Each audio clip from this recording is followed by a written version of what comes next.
مختلف جڑی بوٹیوں کے پانی کے ساتھ اس کو ریئیکٹ کرواتے ہیں. جی ہاں. تو ان پانیوں میں سے ظاہر ہے کہ وہ کوئی نہ کوئی ایسڈ پایا جاتا ہے. جی جی. تو وہ مثلاً اگر ہم عام بات کریں تو گودنتی ہے یا مرجان ہے یا مروارید ہے, صدف ہے, یہ ساری چیزیں ہیں جو اس کا جو سورس منرل ہے. تو ان کو کسی نہ کسی جڑی بوٹی کے پانی کے ساتھ پہلے وہ بھگو کے رکھتے ہیں, پھر وہ آگ دیتے ہیں, ایک پروسیس ہے. تو یہ جو علی شیر نے بتایا کہ یہ وہ عام جو چیزیں ہیں ان کو ایبزورب ایبل حالت میں وہ لانے کا نام کشتہ ہے. بالکل صحیح. تو یہ کشتے کے نام سے ڈرتے کیوں ہیں لوگ؟ بہت شکریہ سلیمی صاحب, آپ نے دعوت دی. سب سے پہلے میں یہ بتاتا چلو, جیسے آپ نے بڑا ہی خوبصورتی سے تعارف کروایا, واقعی ایسا ہوتا ہے کہ جہاں پہ بھی ہاسپٹل میں کوئی پیشنٹ جاتا ہے وہ سب سے پہلے یہ کہتے ہیں کہ آپ نے کوئی حکیم کا کشتہ تو نہیں کھایا. اور یہ ایک سازش ایسی ینگ ڈاکٹرز کی چل رہی ہے جو آگے آگے جو ہے نا وہ طول پکڑ رہی ہے. اس میں سب سے پہلے میں ایک چیز بتا دوں, کشتہ فائدہ مند چیز ہے, نقصان دہ نہیں ہے. نقصان اس صورت میں وہ دے گا, کوئی بھی چیز اگر اس کی مقدار زیادہ ہو جائے گی, اگر وہ صحیح طرح سے اس کا پروسیس نہیں ہوا ہوگا, ٹھیک ہے, یا اس کو کشتے کو عام طور پر جو استعمال کروایا جاتا ہے زیادہ تر وہ مکھن میں استعمال کروایا جاتا ہے, دودھ کے ساتھ استعمال کروایا جاتا ہے. اگر آپ اسے سمپل پانی کے ساتھ دے دیں یا اس کی مقدار تھوڑی سی بڑھ جائے تو ظاہر سی بات ہے کہ وہ بجائے فائدے کے نقصان دے گا. لیکن جو ایک حاذق طبیب ہوتا ہے اور ایک پڑھا لکھا طبیب ہے وہ کبھی بھی اس طرح سے کام نہیں کرتا کہ مریض اس کے پاس آیا ہو اور بجائے فائدے کے اس کو نقصان ہو جائے. طبیب کی پہلی پریورٹی جو ہوتی ہے وہ مریض کو صحت کی طرف لے کے جانا ہے. ہمارے مطلب کے اوپر بھی اسی طرح سے ہی جب پیشنٹ آتے ہیں تو اس میں مثال بخار کے آپ نے ذکر کیا, تو بخار کے اندر کشتہ گودنتی بہترین کام کرتا ہے اور بہت سارے مریضوں کو دیا ہوا, ٹھیک ہے, اور انہوں نے استعمال کیا, بہت فائدہ مند ہوا. ایک بچی آئی ہمارے پاس, وہ اپنا تقریباً 12-13 سال کی, اس کو ہم نے کشتہ مرجان کا استعمال کروایا خمیرہ غوزبان کے اندر.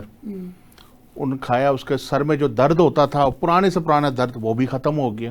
اسی طرح سے کشتہ صدف ہے, کشتہ بیضہ مرغ ہے, جو خواتین جن میں خاص طور پہ سیلان کا بہت زیادہ مسئلہ ہوتا ہے, لکوری کا, ان کے لیے بھی بہت زیادہ فائدہ مند ہے.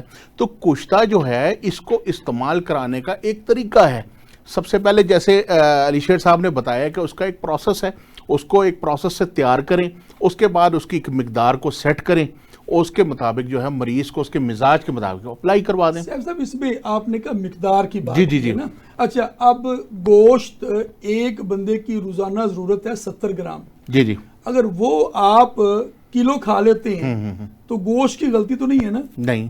بات تو یہ اصل میں جو اس پہ اعتراض ہے. بالکل صحیح بات. اور اگر کوئی کہہ دیتا ہے یا کوئی محبت میں کہ جناب نہیں آج آپ نے آدھا کلو سے زیادہ کھانا ہی کھانا ہے, جی جی جی, ٹھیک ہے, تو وہ محبت کر رہے ہیں یا دشمنی پال رہے ہیں تو وہ تو ان کا ذاتی مسئلہ ہے نا. ایسا ہی ہے, ایسا ہی. گوشت کی جو روزانہ ضرورت ہے وہ ختم تو نہیں ہو گئی. نہیں ہوگی. یہ بالکل اسی طرح جس علی شیر نے بتایا کہ جی 60 کے قریب منرلز ہیں جو باڈی اور ان کے 2 باتیں کی ہیں.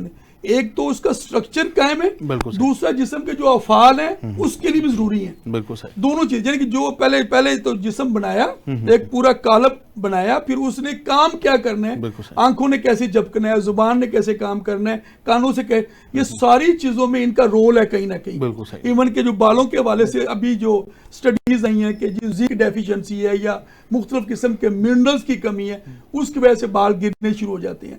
تو یہ دماغ کی کارکردگی کے حوالے سے منرلز کا بات آتی ہے, بینائی کے حوالے سے ہم بات کرتے ہیں تو یہ ساری چیزیں آتی ہیں.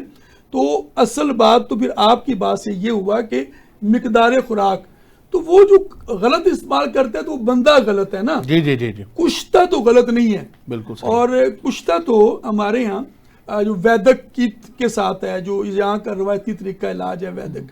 اچھا, اس میں علی شیر ہم دیکھتے ہیں کہ جدید طریقہ ایلوپیتھک میں مختلف قسم کے ملٹی منرلز استعمال کیے جاتے ہیں. اب ڈھیروں ملٹی منرلز ہیں, اور آج اس صنعت کا, ایلوپیتھک کی صنعت کا بہت بڑا انحصار ملٹی منرلز اور ملٹی وائٹامنز پہ ہے. تو کیا ملٹی منرل کشتے نہیں ہیں؟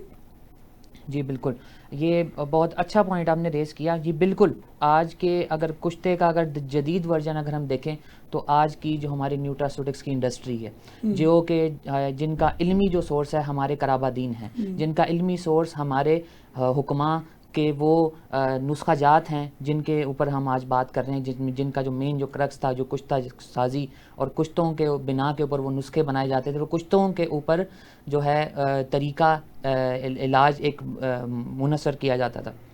تو بالکل آج کے جو ملٹی منرلز ہیں وہ بالکل کشتہ کی ہی ایک جدید ورژن ہے، مگر اس میں قباحت میں یہ سمجھوں گا اپنی طرف سے کہ وہ سنتھیٹیکلی سنتھسائزڈ ہیں، لیبارٹری میں نے سنتھسائز کیا ہوا ہے، مگر ہمارے جو کشتہ جات ہیں وہ آرگینک ہیں، نیچرل ہیں، نیچر کے قریب ہیں، قدرت کے قریب ہیں. سو اسی طرح ہی میں ایک کیمسٹری کا ایک اصول بتا دیتا ہوں.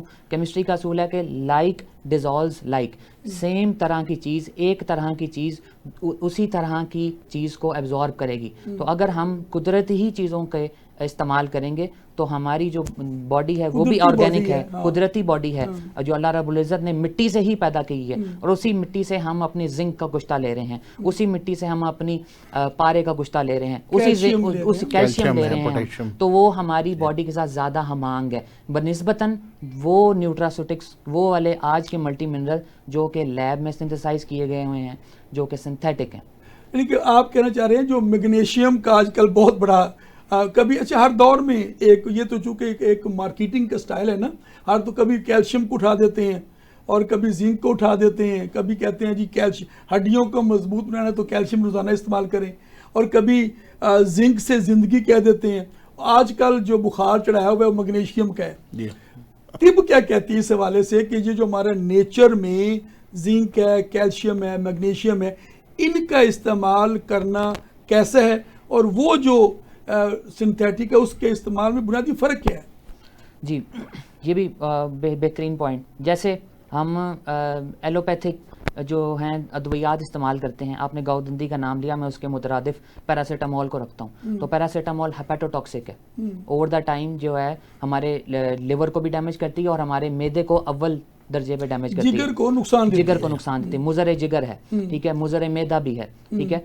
مگر اس کے مترادف ہماری گاؤدنتی دیکھ لیں یا اور ہمارے جو گشتہ دیکھ لیں، ان پہ وہ بھی وہی کام کرتے ہیں مگر وہ سائیڈ افیکٹ نہیں دیتے، کیونکہ وہی پچھلی بات میں اپنی دہراؤں گا، لائک ڈیزالوز لائک، کہ قدرتی چیز کے ساتھ ہم آہنگ ہوتی ہے، یعنی کہ قدرت سے لیا ہوا منرل کشتے کی صورت میں ہمارے جسم کے ساتھ ہم آہنگ ہوگا تو وہ ہمارے ساتھ وہ مضر اثرات بھی اس کے نہیں اس میں ہمیں جس مریض کو ملیں گے، کیونکہ وہ قدرتی ہے، آرگینک ہے، نیچرل ہے. اچھا امام صاحب، یہ جو کشتوں کی بات ہو رہی ہے ظاہر ہے، تو پھر اچھا کچھ کشتے ایسے بھی ہیں جس میں فولاد کا استعمال ہے، جو ہیوی میٹلز کی بات ہم کرتے ہیں، کاپر ہے، تانبا ہے، فولاد ہے، اور کئی جگہ کشتہ سونے کی بات بھی سنتے ہیں، کشتہ چاندی کی بات بھی سنتے ہیں، کلئی کی بات بھی سنتی ہیں، سہ داتا، اس طرح کے کشتہ جات ہوتے ہیں. اچھا تو عام طور پر ظاہر ہے کہ جو اعتراض کی جاتا ہے انہی کے استعمال کے حوالے سے ہیوی میٹلز کا ذکر کر کے بات کی جاتی ہے. تو آپ کیا سمجھتے ہیں کہ موجودہ دور میں ہمارے اطباء کرام ان کشتہ جات کا کیا درست استعمال کر رہے ہیں؟ سب سے پہلی جو چیز ہے نا وہ یہ ہوتی ہے کہ کشتے دو طرح کے ہوتے ہیں. جیسے آپ نے ذکر کیا، پہلے میں نے جیسے بتایا کہ گودنتی، مرجان ہو گیا، کشتہ صدف ہو گیا، اس طرح کے جو کشتے ہوتے ہیں نا یہ بے ضرر ہوتے ہیں، ٹھیک ہے. ان کو آپ بلا جھجک استعمال کر سکتے ہیں، ٹھیک ہے. لیکن جیسے شنگرف ہو گیا، کاپر ہو گیا، سینکیا ہو گیا، اور یہ جیسے دوسرے آپ نے بتایا کہ سونا وغیرہ، اب اس کے اوپر سب سے پہلے ایک طبیب کو جو ہے نا مہارت ہونی چاہیے اس کو بنانے کے لیے. اگر تو اس کو مہارت ہے تو وہ اس کا استعمال کروائے اس کی مقررہ مقدار کے مطابق، تو بہترین رزلٹ دیتے ہیں. کوئی وہ کڈنی کے اوپر افیکٹ کریں گے، نہ وہ لیور کے اوپر افیکٹ کریں گے، نہ وہ معدے پہ افیکٹ کریں گے، کچھ نہیں ہوگا. لیکن ڈیپینڈ کرتا ہے کہ جو مالج ہے نا اس کو جو ہے وہ کمانڈ ہونی چاہیے اس کی بنانے کے اوپر. بہت درست بات ہے. خود حضرات آپ دیکھ رہے ہیں کہ ہم نے کشتے پر بات کی، تو اس بات جو سامنے آئی، کشتہ کوئی نقصان دہ چیز نہیں ہے، یہ ایک فائدہ مند طب میں ویدک میں استعمال ہونے والی ایک انتہائی مؤثر دوائی کا نام ہے. اور اس میں مختلف قسم کے، صرف اس میں احتیاط یہ کرنی ہے کہ یہ صحیح بناؤ اور صحیح مقدار میں. کسی مستند معالج کے زیر اثر ہی استعمال کرنا چاہیے. ہمارا ایک اور ہم نے بات کی تھی اسٹیرائڈ کی. اسٹیرائڈ کا حوالے سے بھی اکثر جو تہمت لگتی ہے کہ جی کوئی بھی طب کی دوائی اگر کوئی جوشاندہ پی کر کسی مریض کا فلو ٹھیک ہو گیا نا تو دوسری طرف کے لوگ کہتے ہیں لازمی کوئی اسٹیرائڈ پایا ہوئے گا. یہ شرعی اسٹیرائڈ کیا ہے؟ اچھا، اسٹیرائڈ جو ہیں جہاں ایک طرف لائف سیونگ ہے وہاں پر مضر لائف بھی ہیں. جیسے اس کا ابیوز کیا جائے تو وہ مضر ہیں ہماری زندگی کا، ہمارے گردوں کے لیے مضر ہیں، ہمارے جگر کے لیے مضر ہیں، اور ہمارے دوسرے جسمانی افعال کے لیے مضر ہیں. مگر اس طرح اگر ہم اس کا موازنہ کریں ہم اپنی طب یونانی کا، نیچرل میڈیسن کا، ہربل میڈیسن کا، تو اس میں بھی ہمارے پاس اس کے مترادف بہت سارے ایسے کیمیائی چیزیں موجود ہیں جو اللہ رب العزت نے ہربس کے اندر، منرلز کے اندر قدرتی طور پر ازل سے اس میں قائم رکھی ہوئی ہیں، جو کہ اسٹیرائڈ کا بڑا ہی بہترین اور مؤثر متبادل بھی ہیں اور سائیڈ افیکٹ سے پاک بھی ہیں. اچھا، وہ میں یہ بات سمجھا ہوں جس طرح آپ نے لائک والی بات کی تھی نا، تو اسٹیرائڈ ایک تو باڈی خود اسٹیرائڈ پروڈیوس کرتی ہے، اور پھر اسٹیرائڈ کے جو نیچرل سورس ہیں، کالی مرچ ہے، ملٹھی ہے، پان ہے، مختلف چیزوں میں قدرتی طور پر اسٹیرائڈ پائے جاتے ہیں. اور ہماری ادویات کا کمبینیشن ٹھیک ہے، نسخہ ٹھیک بن گیا ہوا ہے، اور وہ کسی مریض کو استعمال کروایا تو مریض ٹھیک ہو جاتا ہے، اور یہ ممکن بات ہے اور ساری چیزیں. تو یہ اسٹیرائڈ کا وہ بھی یہاں پہ بھی معاملہ ہے کہ سنتھیٹک اسٹیرائڈ بھی ہوتے ہیں اور نیچرل بھی ہوتے ہیں. ایلوپیتھک میں ٹوٹل سنتھیٹک اسٹیرائڈ یوز ہوتے ہیں، اور طب میں جو قدرتی طور پر اسٹیرائڈ پائے جاتے ہیں وہ ادویات میں موجود ہوتے ہیں. آپ کیا کہتے ہیں اسٹیرائڈ کے حوالے سے؟ سر، آپ نے جیسے پروگرام کا سٹارٹ میں بات کی نا تو میں تھوڑا سا اس میں چپ ہو گیا کہ جیسے کشتے کے اوپر یہ لوگ بڑی ایلیگیشن اٹھاتے، کشتہ فائدہ دیتا نقصان نہیں دیتا، جیسے میں بتا چکا ہوں. لیکن اسٹیرائڈ کا استعمال جو ہے یہ نقصان دیتا ہے. اس چیز کو ڈاکٹروں کو جو ہے نا اس چیز کو جلد اس بات کو قبول کر لینا چاہیے، کیونکہ ان کی ادویات جو ہوتی ہیں ساری کیمیکل سے تیار ہوتی ہیں، ٹھیک ہے، اور اس کا جو استعمال ہے وہ کرتا ہے زیادہ استعمال جو ہے یہ لائف سیونگز ہیں. جی. اور اسٹیرائڈ کا استعمال آپ کے ازدما میں، آپ کے جب بھی انفلیمیشن بہت زیادہ بڑھ اس کے مالیکیولز جو ہوتے ہیں وہ کڈنی جو ہوتا ہے وہ نہیں کر سکتا، ورم ہے اس میں اسٹیرائڈ کا استعمال بڑا فائدہ کرتا ہے. فرق صرف طب اور ایلوپیتھک میں یہ ہے کہ طب میں جو اسٹیرائڈ استعمال کیے جاتے ہیں وہ قدرتی طور پر سرنجا میں، کشتے شیری میں، ملٹھی میں، کالی مرچ میں، ان میں پائے جاتے ہیں. تو اس سے ڈرنے کی ضرورت نہیں ہے. اسٹیرائڈ نیچرل بھی ہوتے ہیں اور سنتھیٹک بھی، دونوں چیزیں فائدہ مند ہیں. آپ ڈریں نہیں، صرف مستند معالج سے رابطہ رکھیں، ان سے علاج کرائیں. ہمارے ساتھ رہیے. یہاں ایک لیتے ہیں وقفہ، اور انشاءاللہ وقفے کے بعد ہم ایک اور موضوع پر نئے پینل کے ساتھ آپ کے سامنے حاضر ہوں گے. ویلکم بیک ناظرین، آپ دیکھ رہے ہیں پروگرام ہیلتھ اسپیشل، اور ہم آج چونکہ آج کل برسات کا موسم ہے ہم نے سوچا کہ آج پروگرام میں کچھ اسپیشل کرتے ہیں. اسپیشل ٹی وی ہو اور اسپیشل ہیلتھ پروگرام ہو تو کچھ اسپیشل بھی ہونا چاہیے، اور برسات کا موسم بھی اسپیشل ہے. تو اسپیشل موسم میں ایک خطرہ بھی ہوتا ہے کہ برسات میں کچھ بیماریاں بھی جنم لیتی ہیں، اور ان بیماریوں سے پھر کس طرح نبرد آزما ہو جائے. کیا ایلوپیتھی کی کڑوی گولیاں کھائیں یا کچھ احتیاطی تدابیر اختیار کر کے کچن سے ہی ٹھیک ہو جائیں؟ تو کچن میں موجود چیزوں کا استعمال ہم اپنے معمول میں لا کر برسات اور برسات سے پیدا ہونے والے جو عوامل ہیں ان سے بچ کیسے سکتے ہیں. اگر خدا نہ خواستہ کچھ مسئلہ ہو جائے تو پھر اس کا علاج کیسے کرنا ہے اپنے کچن میں سے. اس ٹاپک پر بات کرنے کے لیے انتہائی خوبصورت پینل ہمارے ساتھ اسٹوڈیو میں موجود ہے. پہلے ان کا تعارف کراتے ہیں. میرے ساتھ موجود ہیں حکیم سید مشرف علی زیدی صاحب. آپ ایک سینئر طبیب ہیں اور شعبہ طب میں ایک بڑا نام ہے. Sir welcome. بہت شکریہ. اور ان کے ساتھ موجود ہیں طبیبہ فائزہ شبیر صاحبہ، اور یہ ریجیمنٹل تھراپی کے حوالے سے خاص طور پر اور شعبہ طب میں خواتین کے مسائل کے حوالے سے اور برسات کے موسم اور جو سیزنل معاملات ہوتے ہیں اس پر بڑی گہری نظر رکھتی ہیں، اور ان کے مریضوں کی تعداد بھی خاصی زیادہ ہے. آج ان کے تجربات سے فائدہ اٹھاتے ہیں اور ان سے پوچھتے ہیں کہ پہلے تو مشرف صاحب یہ بتائیے گا کہ برسات کے موسم میں کن عوامل کا زیادہ ہمیں سامنا کرنا پڑ سکتا ہے؟ بسم اللہ الرحمن الرحیم. آپ کا بہت شکریہ، آپ نے مدعو کیا. جیسے برسات ہمیں اچھی لگتی ہے نا، بادل آتے ہیں، بارش آتی ہے، موسم تبدیل ہوتا ہے، یہ موسم جراثیم کو بھی بہت اچھا لگتا ہے. بہت خوبصورت. اس موسم میں انسان کے اندر کے جراثیم اور باہر کے جراثیم بہت زیادہ ہیں. گیسٹرو اور چھوٹی چھوٹی پیٹ کے امراض وہ جو کہ آہستہ آہستہ آہستہ آہستہ آہستہ بڑھتے جاتے ہیں. اچھا, جلد کے امراض اس موسم میں بہت زیادہ ہوتے ہیں. اس کے علاوہ سانس کے امراض, کیونکہ حبس کا موسم ہو جاتا ہے تو سانس کے امراض بہت زیادہ ہوتے ہیں. یہاں ایک چھوٹی سی بات میں عرض کرتا چلوں کہ برسات کے موسم میں جتنا زیادہ ہم اپنے آپ کو صاف رکھیں گے تو اتنا زیادہ ہمیں فائدہ ہوگا. 3 حصوں میں اس کو تقسیم کریں کہ ہم نے کیا چیزیں کھانی ہیں اور کیا چیزیں نہیں کھانی, اور اگر خدا نخواستہ بیمار ہو گئے ہیں تو کن چیزوں سے ہمیں ٹھیک ہونا ہے. تو سب سے پہلے تو گھر میں سبزیاں کچی بند کر دیں بالکل بھی. اس موسم میں کچی سبزی بالکل بھی نہیں کھانی. یعنی کہ جو سلاد کی بات کرتے ہیں, سلاد بھی نہیں کھانی بالکل. پتوں والی سلاد تو خاص طور پر اس موسم میں بالکل نہیں کھانی. کھیرا بھی نہیں کھانا, کوئی بھی مطلب سلاد اس موسم میں نہیں کھانی ہے. کچی سبزی آپ بوائل کر کے ہلکے سے پانی میں یا اس کو ایئر فرائر کر کے تو وہ لے سکتے ہیں. اس کے علاوہ اس موسم میں سالن کے لیے فریج کا استعمال بالکل بند کر دیں. صبح پکے اور رات کو کھا لیا, رات کا والا صبح تک مکمل ختم کر لیں. روٹی آپ باسی استعمال کر سکتے ہیں لیکن وہ غور کریں کہ اس میں کوئی فنگس کا کوئی بھی ایک ذرہ نہ آ جائے, کوئی گروتھ نہ آ رہی ہو. اور بیکری آئٹمز سوائے ڈبل روٹی کے, تازی ڈبل روٹی کے تمام کے تمام بند کر دیں. اس میں سموسے, پکوڑے اور تمام کے تمام جو اسٹریٹ فوڈ ہیں وہ نہیں ہونی چاہیے. یہ ڈبل روٹی بھی آپ نے گنجائش چھوڑی ہے بچوں کی وجہ سے کہ آپ کو بھی بچوں کے لیے ڈبل روٹی لانی پڑتی ہے اور بیگم اٹھتی نہیں ہے, روٹی پکاتی نہیں ہے, تو اس لیے کہ ابھی ڈبل روٹی گنجائش چھوڑ دیتے ہیں. نہیں, بڑی کمپنیاں ڈبل روٹی میں پریزرویٹیوز یوز کرتی ہیں. اچھا, وہ کافی حد تک محفوظ ہو جاتی ہے, فورٹیفائڈ کر دیتی ہیں کچھ کیلشیم کے ساتھ, آئرن کے ساتھ. لیکن باقی جو پیٹیز ہے, دوسری چیزیں ہیں, یہ بہت ہی خطرناک ہیں اس موسم میں. سموسے, پکوڑے. اچھا, میں اس کے بعد آگے اس طرف بھی آؤں گا.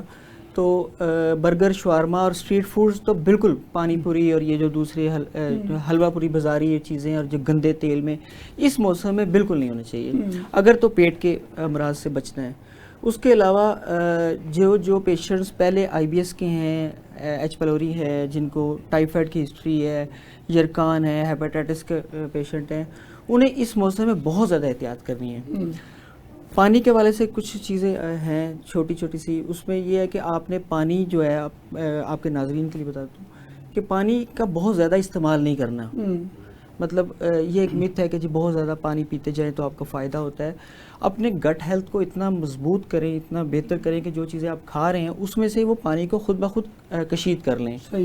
ہم جو چیزیں کھاتے ہیں اگر ہمارا گٹ ہیلتھ ہماری بہتر ہے تو جو ہمیں منرلز چاہیے, وائٹامن چاہیے اور جتنی ہمیں پانی کی مقدار چاہیے وہ ہمارا جسم خود بخود کر لیتا ہے. گٹ ہیلتھ بہتر ہو تو جگر بھی بہتر ہو جاتا ہے اور ہمارا گردے بھی کام کرتے ہیں. پانی, میں اکثر اپنے پیشنٹس کو بھی یہ کہتا ہوں, اپنے فالوورز کو بھی یہ کہتا ہوں کہ اس موسم میں خاص طور پر اگر کچھ پینے کو ٹھنڈا دل کر رہا ہے تو لیمو پانی پیجیے.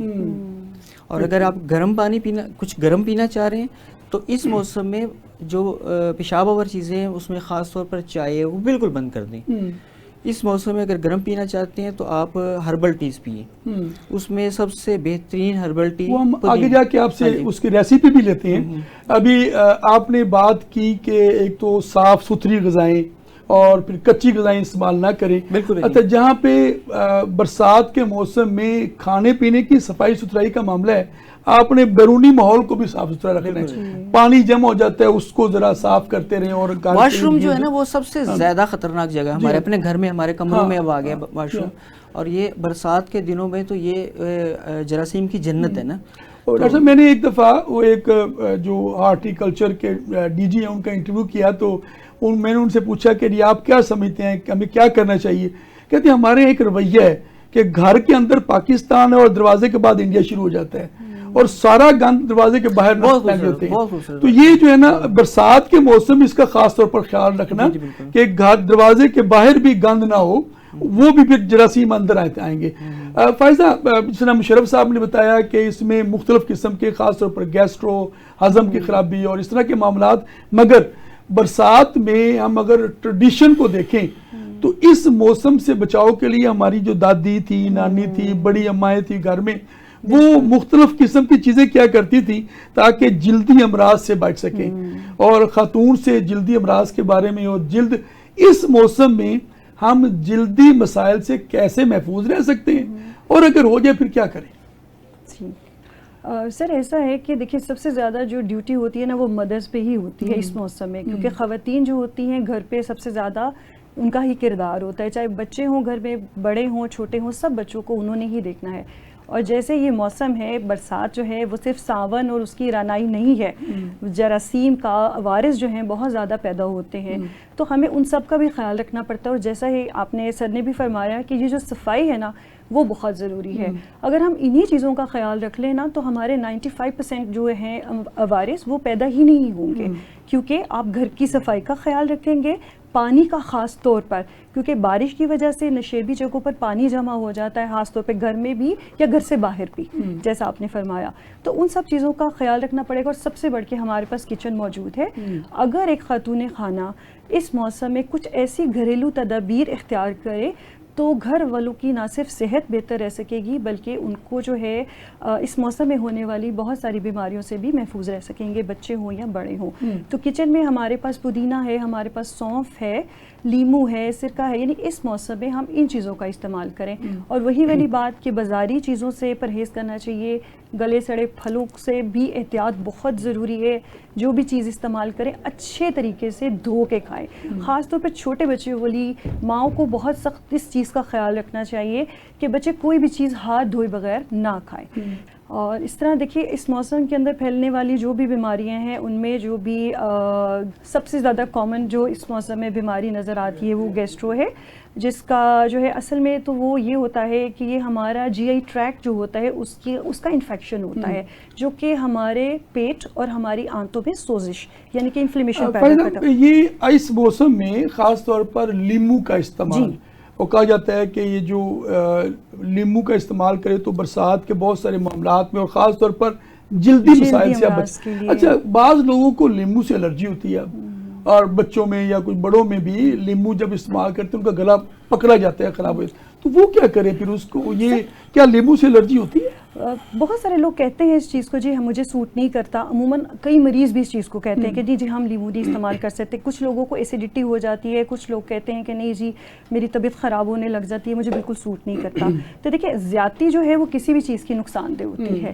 آپ سے یہ نہیں کہا جاتا کہ آپ صبح شام جو ہے لیمو کا بے تحاشا استعمال کیجئے. آپ جیسے کہ ORS گھر میں بنا سکتے ہیں، پانی کا جیسے ہم نے استعمال کرنا ہے. صرف پانی کا استعمال نہیں، نمکیات کی کمی ہو جاتی ہے کیونکہ مسلسل ہربس کی وجہ سے ہم سب پسینے کا شکار رہتے ہیں. تو گھر میں جو ہے سب کو جو ہے وہ نمکیات کی کمی ہو جاتی ہے. تو اس کے لیے جو ہے وہ چینی، نمک، پانی اور 1-2 قطرے لیمو کے ملا کر وہ استعمال کر سکتے ہیں. ایسے لوگ تھوڑا لیمو کا بھی استعمال کریں اور نمک اور چینی کا محلول بنائیں اور ریپلیس کر سکتے ہیں اس کو. شریف صاحب، اس میں آپ نے فرمایا کہ اس موسم میں گیسٹرو کے امکانات بہت زیادہ ہیں، یا ہاضمے کی خرابی کے، یا ڈائریا اور اس طرح اسہال وغیرہ ہو جاتے ہیں، اور پھر مروڑ اور درد کے ساتھ موشن آتے ہیں. تو کیا کریں اگر ایسا کچھ کسی کو مسئلہ ہو جائے برسات میں؟ تو ایک تو وہ کون سی احتیاطی تدابیر کے ساتھ ایک ایسی ریمیڈی یوز کرتے رہیں کہ ان سے بچے رہیں، اور اگر ہو جائے تو پھر کیا کریں؟ جی میں گیسٹرو کی طرف بھی آتا ہوں. جیسے فائزہ فرما رہی تھیں ابھی، جو لیمو ہے میرا یہ آزمودہ ہے. ہمارے پاس بہت سارے پیشنٹس آتے ہیں. ہوتا کیا ہے کہ جو جن کی ہسٹری ہو IBS کی، ایچ پیلوری کی، یا گردے میں ہلکی پتھری کبھی رہی ہے یا کوئی معاملات، انہیں لیمو سوٹ نہیں کرتا. اس کے لیے میں آپ کو زبردست، آپ کے ناظرین کے لیے بڑی زبردست ایک چیز بتاتا ہوں کہ اس موسم میں کیونکہ نمکیات کی کمی ہوتی ہے، سادہ پانی بالکل نہ، زیادہ نہ پئیں، زیادہ مقدار میں نہ پئیں، اور ٹیپ واٹر تو بالکل مت پئیں. پانی ابلا ہوا پینا ہے تو اس میں اسی کے اندر چینی پکا لیں، چینی، شکر یا گڑ اس کے اندر ہی پکا لیں. اور وائٹ نمک کی بجائے کالا نمک استعمال کریں. اس موسم میں خاص طور پر کالا نمک استعمال کریں، اور اس کو ٹھنڈا ہونے سے پہلے ہی اس کے اندر لیمو ڈال لیں. ایک تو یہ چیز ہے، اس کو بار بار ریپیٹ کریں، یہ بہترین نمکول ہے. جامع شیری کے اندر بھی لیمو استعمال کریں، بہترین ہے. یہ میرے اپنے گھر میں استعمال ہوتا ہے، بڑا بہترین ہے. اس کے علاوہ آپ اس موسم میں شربت بزوری معطل بار بار استعمال کریں. یہ بہت بہت زبردست چیز ہے. اچھا پیشاب آور جتنی بھی چیزیں میں پہلے بھی عرض کر رہا تھا, اس میں چائے اور کافی بالکل بند کر دینی چاہیے. اور وہ مریض جن کو معالجین نے بتایا ہوا ہے پیشاب آور میڈیسن دی ہوئی ہیں, وہ خود بخود اس کی مقدار کم کر دیتے ہیں. تو اپنے معالج سے لازمی رابطہ کریں اس موسم میں, ورنہ وہ کمزوری بڑھتی جاتی ہے. اب میں آتا ہوں گیسٹرو کی طرف. گیسٹرو ایک بہت خطرناک بیماری ہے. اس کو لاکھوں بچے اس میں ہر سال فوت ہو جاتے ہیں. اس میں حکومت جو کچھ کر رہی ہے وہ آپ نے جیسے پہلے فرمایا نا کہ ہمارے گھر سے باہر ایک وہ پاکستان ختم ہو جاتا ہے اندر اور باہر انڈیا شروع ہو جاتا ہے. اس سوچ کو بدلنا ہے ہمیں.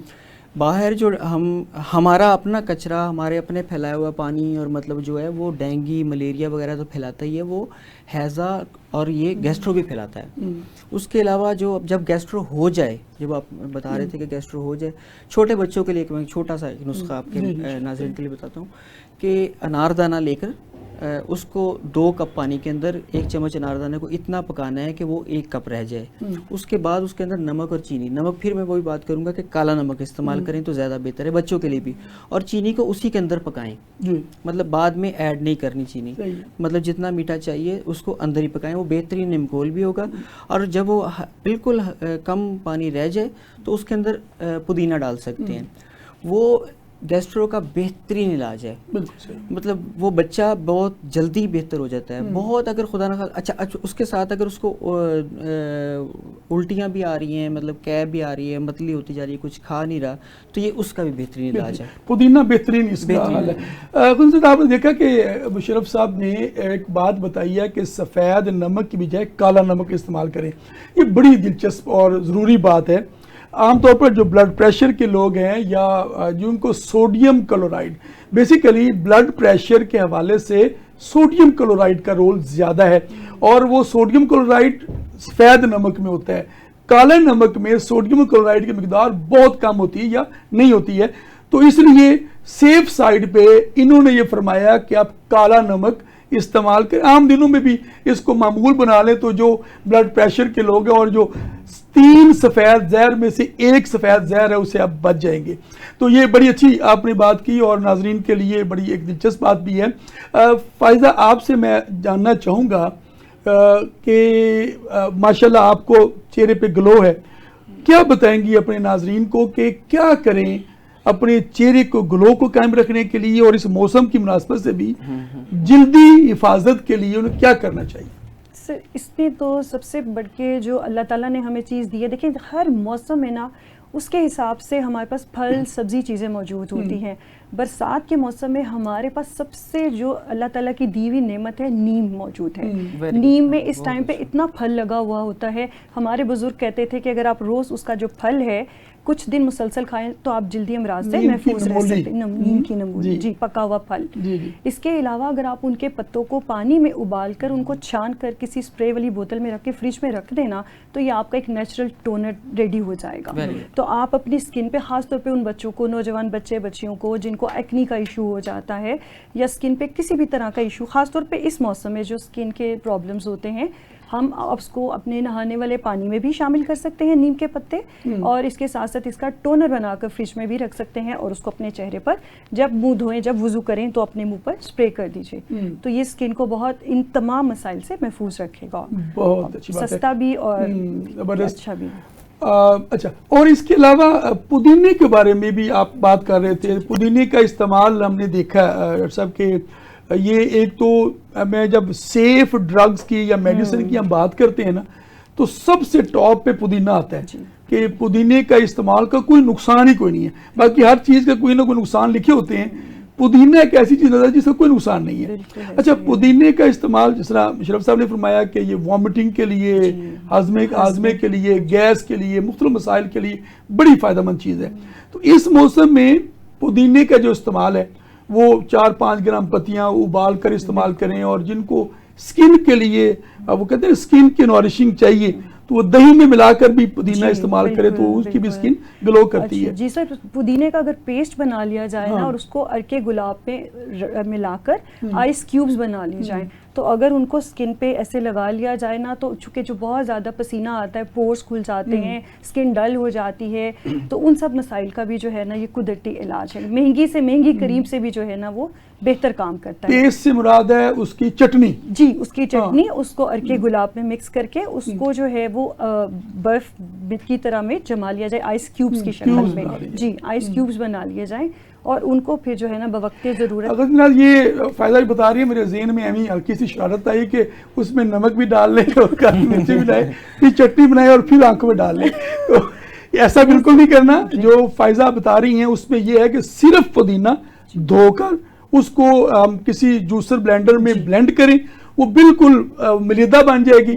اس کو پھر وہ کیوبز بنا کر فریج میں، جو ہم کیوب والی ہماری وہ پلیٹ سے ہوتی ہے اس میں کیوب بنا لیں اور اس کی آپ پھر وہ آنکھوں کے اوپر، چہرے کے اوپر اس کا مساج کریں. پودینے کے حوالے سے میں عرض کروں، ہم نے دونوں نے ایک کورس کیا تھا، گٹ گرو کا بڑا فیمس کورس ہے. اس میں وہ ہمیں تشخیص سے اور باقی علاج سے باقی معاملات، میں بہت ساری ویب سائٹس پر ہوں، آپ بھی ہیں، بہت سارے فائزہ بھی موجود ہیں. میرے پاس بہت سارے پیشنٹ باہر سے آتے ہیں، پاکستان سے باہر سے پیشنٹ آتے ہیں، تو فوری طور پر ان کو میڈیسن نہیں پہنچا سکتے. مطلب جو معدے کے امراض کے پیشنٹ ہوں، میں ان کو ایک کام کہتا ہوں وہاں پر فوری طور پر. مطلب اگر یو اے سے ہے، سعودی عرب سے ہے، انہیں کہتا ہوں کہ آپ فلاں مارٹ پر چلے جائیں. وہ مارٹ پر جاتے ہیں تو انہیں کہتے ہیں کہ فلاں جو او ٹی سی پروڈکٹس ہیں نا جو پودینے کی بنی ہوئی ہیں، مطلب پاکستان سے بھی گئی ہوتے ہیں، شربت پودینہ ہے، دوسرے پودینے کی ہے، کچھ کیوبز ملتے ہیں، کچھ کینڈیز ملتی ہیں پودینے کی، اور کچھ مطلب وہ چیزیں او ٹی سی ملتی ہیں. میں فوری طور پر وہ شروع کروا دیتا ہوں. اتنی دیر میں رپورٹس آتی ہیں، ایل ایف ٹیز آتی ہیں، ان کے آر ایف ٹی باقی چیزیں چیک کرنی ہے، پھر ان کی میڈیسن بننی ہے، یہاں سے جانا ہے. وہ جو 3-4 دن 5 دن کا پروسیجر ہوتا ہے اس طرح. اچھا اس میں جنجر بھی ایڈ کر لیجیے، جنجر کے کیوبز بھی اور کینڈیز مل جاتی ہیں. تو میدے کے لیے ہمارا ٹائم ہو رہا ہے بہت شارٹ اور ہم نے کلوز کرنا ہے. آپ دونوں کا بہت شکریہ، آپ نے بہت اچھی باتیں کی ہیں اور یقیناً ہمارے جو ناظرین ہیں انہوں نے اسے استفادہ کریں گے. خواتین حضرات، برسات کا موسم ہے اور اس کے عوارضات سے اگر بچنا ہے تو اس موسم کی ہمارے ماہرین نے تجویز یہ کیا ہے کہ سکنجبین ایک بہترین ریمیڈی ہے. پودینے کا استعمال اس موسم میں زیادہ کریں، چٹنی میں بھی اور اس کے کیوبز بنا کر بھی، جلد کے لیے بھی، ہاضمے کے لیے بھی بہترین چیز ہے. اور پانی کا استعمال ابال کر کریں یا منرل واٹر اچھی کمپنی کا استعمال کریں. حیثیت کے مطابق اگر آپ نہیں منرل واٹر یوز کر سکتے تو کم از کم پانی ابال کر 3-4 ابالے دیے ہوئے تو ٹھنڈا کر کے وہ محفوظ کریں اور سارا دن میں وہ ابلا ہوا پانی استعمال کریں. اپنا بہت خیال رکھیے. ہم انشاءاللہ ہیلتھ اسپیشل پروگرام میں آپ کے لیے اور موضوعات پر اچھے پروگرام اور جدید ماہرین کے ساتھ، نت نئے ماہرین کے ساتھ آپ کے سامنے دوبارہ حاضر خدمت ہوں گے. اپنے میزبان حکیم محمد احمد سلیمی کو پروگرام ہیلتھ اسپیشل سے اجازت دیجیے. اللہ حافظ ناصر.